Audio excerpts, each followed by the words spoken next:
ಅಣ್ಣ ವಿಪರೀತ ಸಿಟ್ಟಲ್ಲಿದ್ದ. ಈ ಕೆಲಸ ಮಾಡಿದವ್ರು ಯಾರು ಅಂತ ಗೊತ್ತಾದ್ರೆ ಅವ್ರಿಗೊಂದು ಗತಿ ಕಾಣಿಸೋದಂತೂ ಹೌದು. ಅವ್ರನ್ನಂತೂ ಸುಮ್ಮನೆ ಬಿಡಲ್ಲ.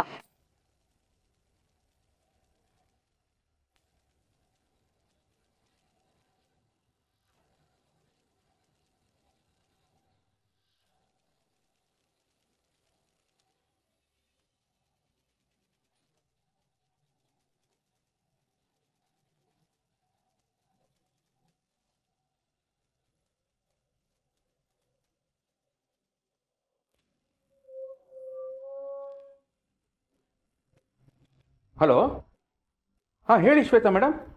ಏನ್ ಹೇಳೋದು ನಿಮ್ ತಲೆ, ಇನ್ನೂ ಅದ್ ಏನೇನಾಗುತ್ತೋ ಗೊತ್ತಿಲ್ಲ, ಎಲ್ಲನೂ ಹಾಳು ಮಾಡ್ಬಿಟ್ರಿ. ಮೇಡಮ್, ಯಾರಿಗೋ ಫೋನ್ ಮಾಡಕ್ ಹೋಗಿ ತಪ್ಪಿ ನನಗೆ ಮಾಡಿದ್ದೀರಾ ಅನ್ಸುತ್ತೆ. ಸರಿಯಾಗಿ ನಂಬರ್ ನೋಡ್ಕೊಳ್ಳಿ ಮೇಡಮ್. ಶಟಪ್. ಕೊಟ್ಟದಿತ್ತು ಒಂದ್ ಚಿಕ್ಕ ಕೆಲ್ಸ. ಒಂದ್ 4 ದಿನ ಕರಿಬೇಕನ್ನ ನಿಮ್ ಮನೆನಲ್ಲೇ ಕಟ್ಟಾಕೊಳ್ಳಿ, ಈ ಕಡೆ ಬರ್ದಿರೋ ತರ ನೋಡ್ಕೊಳ್ಳಿ ಅಂತ. ಅದನ್ನು ಸರಿಯಾಗಿ ಮಾಡಿಲ್ಲ. ನಿಮ್ಮನ್ನ ನಂಬಿದ್ದಕ್ಕೆ ನನಗ್ ಸರಿಗಾಯ್ತು. ಅರೆ, ಇವಾಗ ಅಂತದ್ ಏನಾಯ್ತು? ಯಾಕೆ ಹಿಂಗ್ ಬೈತಾ ಇದ್ದೀರಾ? ಇನ್ನೇನ್ ಬಾಕಿ ಉಳ್ಸಿದ್ದೀರಾ? ನಮ್ಮ ಅಪ್ಪಂಗೆ ವಿಷಯ ಗೊತ್ತಾಗಿದೆ, ನಿಮ್ಮನ್ನ ಹುಡ್ಕೊಂಡ್ ಬರ್ತಿದ್ದಾರೆ.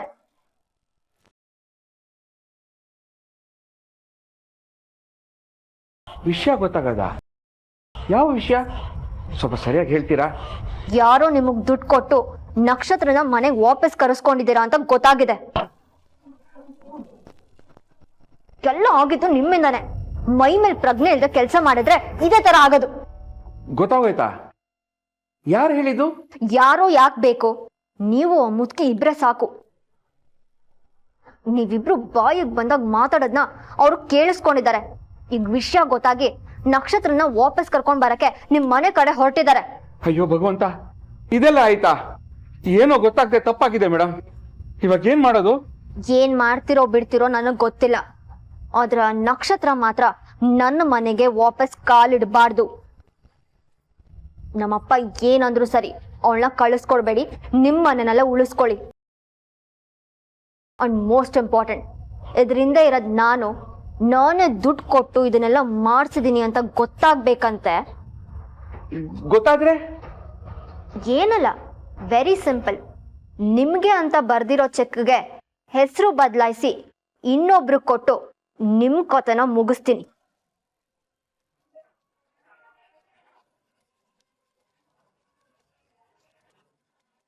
ಕರೆಕ್ಟಾಗಿ ಕೇಳಿಸ್ಕೊಳ್ಳಿ. ಆ ನಕ್ಷತ್ರ ನಮ್ಮ ಮನೆಗೆ ಬರಬಾರ್ದು. ನನ್ನ ಹೆಸರು ಆ ಮನುಷ್ಯನ ಮುಂದೆ ಬರಬಾರ್ದು. Be careful.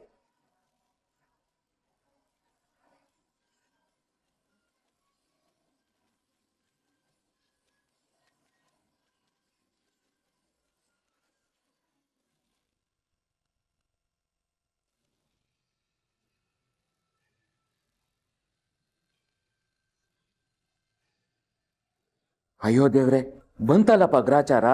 ಈ ವಯ್ಯ ಬಂದೇ ಬಿಟ್ನಾ. ಇವತ್ತು ಅದೇನಾದ್ರೂ ಸರಿ, ಆ ಪೀಡೆನ ಹೊರಗೆ ಕಳಿಸ್ಬಾರ್ದು. ಜೊತೆಗೆ ಶ್ವೇತಾ ಮೇಡಮ್ ಹೆಸರು ಹೊರಗೆ ಬರ್ದಂಗೆ ನೋಡ್ಕೋಬೇಕು. ಇಲ್ಲ ಅಂದ್ರೆ 20 ಲಕ್ಷ ಸಿಗಲ್ಲ.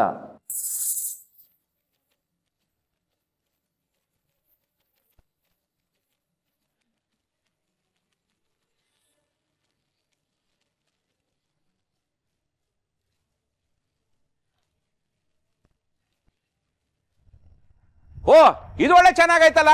ನಕ್ಷತ್ರ ಹತ್ರ ಮಾತಾಡ್ಬೇಕು, ಆಮೇಲೆ ಫೋನ್ ಮಾಡಿ ಅಂತಂದ್ರೆ ಮನೆ ತನಕ ಹುಡ್ಕೊಂಡ್ ಬಂದ್ಬಿಡದ.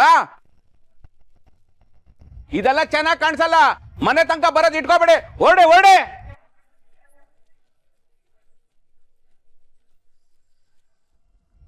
ನಿಂತ್ಕೊಳ್ಳ. ನಕ್ಷತ್ರ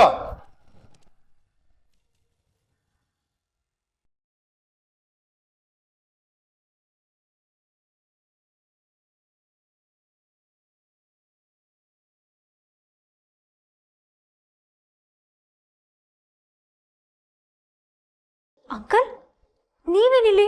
ಯಾಕೆ ಏನು ಅಂತೆಲ್ಲ ಆಮೇಲೆ ಹೇಳ್ತೀನಿ. ಮೊದಲು ನಿನ್ನ ಬಟ್ಟೆ ತಗೊಂಡು ಹೊರಡು. ನೀನು ನಮ್ಮನೆಗೆ ವಾಪಸ್ ಬರ್ತಿದ್ಯಾ? ನಿಮ್ಮನೆಗ? ಯಾಕಂಕಲ್, ಏನಾಯ್ತು? ಆಮೇಲೆ ಹೇಳ್ತೀನಿ ಅನ್ನಲ್ಲ. ಮೊದಲು ಹೊರಡಿಲಿಂದ. ಇನ್ನೊಂದು ಕ್ಷಣನೂ ಈ ಮನೇಲಿ ಇರಬಾರ್ದು ನೀನು. ಅಯ್ಯೋ ದೇವ್ರೆ, ಇವ್ರಿಗೆ ವಿಷಯ ಗೊತ್ತಾಗ್ಬಿಡ್ತಾ? ಅದ್ಕ ಬಂದಿರೋದು. ನಡಿ ನೀನು. ಅಂಕಲ್, ನಾನು ಹೇಳೋದು ಹೇಳು, ನಡಿ ನೀನು ಸುಮ್ಮನೆ. ಏನ್ ಗೂಂಡಾಗಿರಿ ಮಾಡ್ತಿದ್ಯಾ? ನನ್ ಮಗಳ್ ಕರ್ಕೊಂಡು ಹೋಗ್ ನಿಂಗೆ ಏನ್ ಹಕ್ಕಿದೆ? ಯಾರನ್ ಕೇಳಿ ಕರ್ಕೊಂಡು ಹೋಗ್ತಿದ್ಯಾ? ಅವ್ಳು ಎಲ್ಲೂ ಬರಲ್ಲ ಕಣಯ್ಯ.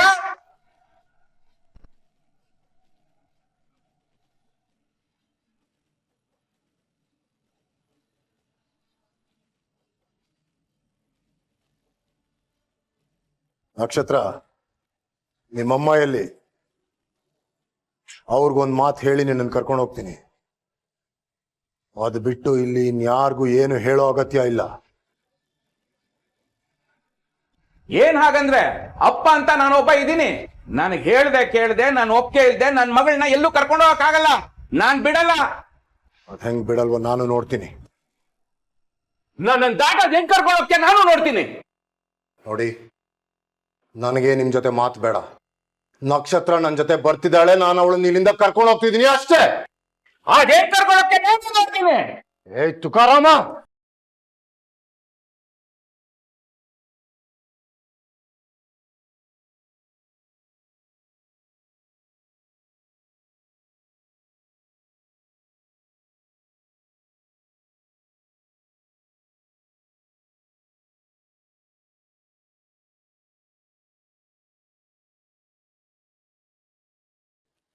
ಒಳ್ಳೆ ಮಾತಲ್ಲಿ ಅರ್ಥ ಮಾಡ್ಕೊಂಡು ಪಕ್ಕಕ್ಕೆ ಸರಿದ್ರೆ ಸರಿ, ಇಲ್ಲ ಅಂದ್ರೆ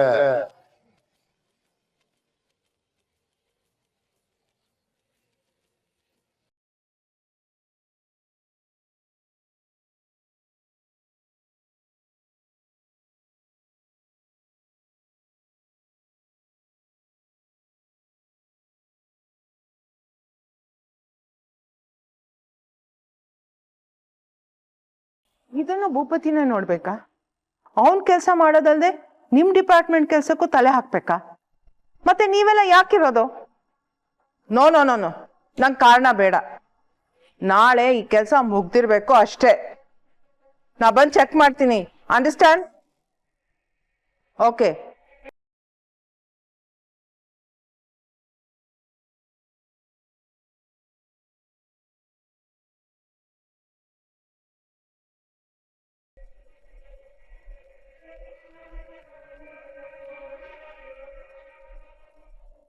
ಅಮ್ಮ, ಇದರ ನನ್ನ ಕೆಲಸ, ನೀನ್ ಯಾಕೆ ಮಾಡ್ತಾ ಇದ್ಯಾ?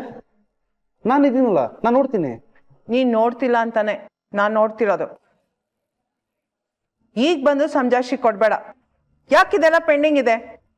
ಟೈಮಿಗೆ ಸರಿಯಾಗಿ ಕೆಲಸ ಮಾಡೋ ಕಮಿಟ್ಮೆಂಟ್ ಇಲ್ಲ ಅಂದ್ರೆ ಯಾಕೆ ಬೇಕಿದೆಲ್ಲ?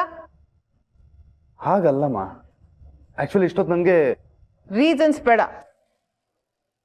ಕೆಲಸ ಅಂತ ಬಂದ್ರೆ ನೀನಾದ್ರೂ ಸರಿ, ಆಫೀಸ್ ಪ್ಯೂನ್ ಆದ್ರೂ ಸರಿ, ನಂಗಿಬ್ರು ಒಂದೇ.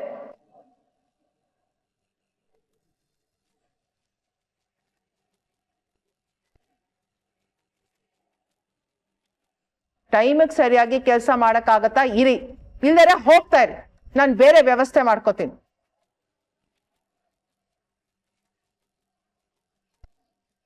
ನಂಗೆ ಅರ್ಧಂಬರ್ಧ ಕೆಲಸ ಅಂದ್ರೆ ಆಗಲ್ಲ ಅಷ್ಟೇ. ಸಾರಿ ಮಾ, 3 ದಿನದಿಂದ ಬ್ಯಾಕ್ ಟು ಬ್ಯಾಕ್ ಹೊರಗಡೆ ಮೀಟಿಂಗ್ಸ್ ಇತ್ತು. ಅಲ್ಲಿ ಇಲ್ಲಿ ಓಡಾಡೋದ್ರಲ್ಲಿ ದಿನ ಮುಗಿಯುತ್ತೆ. ಇವತ್ತು ಫ್ರೀ ಇದ್ದೀನಿ, ಮಾಡಿ ಮುಗಿಸ್ತೀನಿ. ನಾ ಕೂತಿದ್ದೀನಲ್ಲ, ನಾ ಮಾಡ್ತೀನಿ. ನೀನ್ ಇಲ್ದೆ, ನೀನ್ ಕೆಲಸ ಮಾಡ್ದೆ MPR ಗ್ರೂಪ್ಸ್ ನಿಂತು ಹೋಗ್ಬೋದು ಅನ್ನೋ ಟೆನ್ಷನ್ ಬೇಡ ನಿಂಗೆ. ಓಕೆ? ಅಮ್ಮ ಇಲ್ಲಮ್ಮ, ಮಾಡ್ತೀನಿ. ಇವತ್ತು ಸಂಜೆಗೆಲ್ಲ ಮುಗಿಸ್ತೀನಿ. ಅಗತ್ಯ ಇಲ್ಲ, ಜಸ್ಟ್ ಲೀವ್.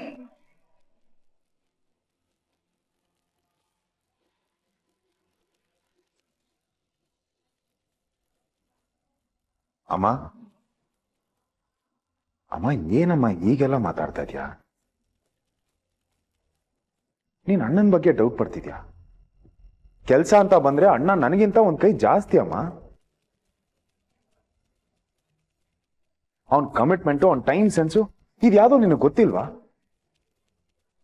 ಏನೋ ಒಂದೆರಡು ಸಲ ಅಥವಾ ಅಪರೂಪಕ್ಕೆ ಏನೋ ಒಂದ್ಸಲ ಅವನು ಸ್ಟಕ್ಅಪ್ ಆಗ್ತಾನೆ. ಅದರಿಂದ ಹೀಗೆಲ್ಲ ಆಗತ್ತೆ. ಅಷ್ಟಕ್ಕೆ ನೀನು ಕೆಲಸ ಬಿಟ್ಟು ಹೋಗು ಅಂತ ಇದ್ಯಾ? ಒಳ್ಳೆ ಎಂಪ್ಲಾಯ್ ಹತ್ರ ಮಾತಾಡ್ದಂಗೆ ಮಾತಾಡ್ತಿದ್ಯಲ್ಲಮ್ಮ.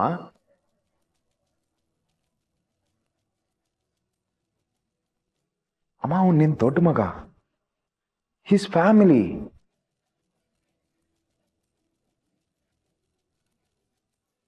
ಇವನಿರ್ಲಿಲ್ಲ ಅಂದಿದ್ರೆ ನಮ್ಮ ಕಂಪ್ನಿ ಇಷ್ಟು ಸ್ಮೂತಾಗಿ ರನ್ ಆಗಕ್ಕೆ ಸಾಧ್ಯ ಆಗ್ತಿತ್ತಾ ಹೇಳು? ಯಾಕಾಗಲ್ಲ? ಒಳ್ಳೆ ಸಂಬಳ ಕೊಟ್ರೆ ಇವನ್ಗಿಂತ ಚೆನ್ನಾಗಿ ಕೆಲಸ ಮಾಡೋರು ಸಿಗ್ತಾರೆ.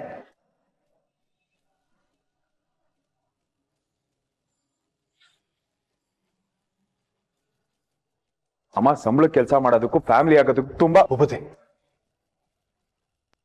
It's okay. ಸುಮ್ಮನಿರು. ನೀನ್ ಸುಮ್ಮನೆ ಇರೋಣ.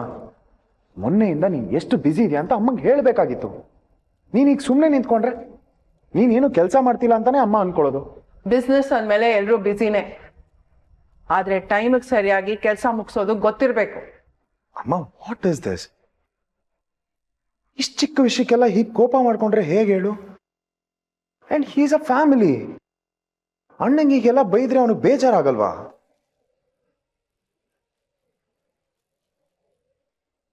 ಇಡೀ ಮನೇಲಿ ನಂಗೆ ಉಳಿದಿರೋ ಒಂದೇ ಒಂದು ಭರವಸೆ ಅಂದ್ರೆ ಅದು ನೀನು ಭೂಪತಿ. ಏನೇ ಆದರೂ ನನ್ನ ಮಗ ನನ್ನ ಪಕ್ಕ ಇರ್ತಾನೆ, ನನ್ನ ಪರ ವಹಿಸ್ಕೋತಾನೆ ಅಂತ ಅನ್ಕೊಂಡಿದ್ದೀನಿ.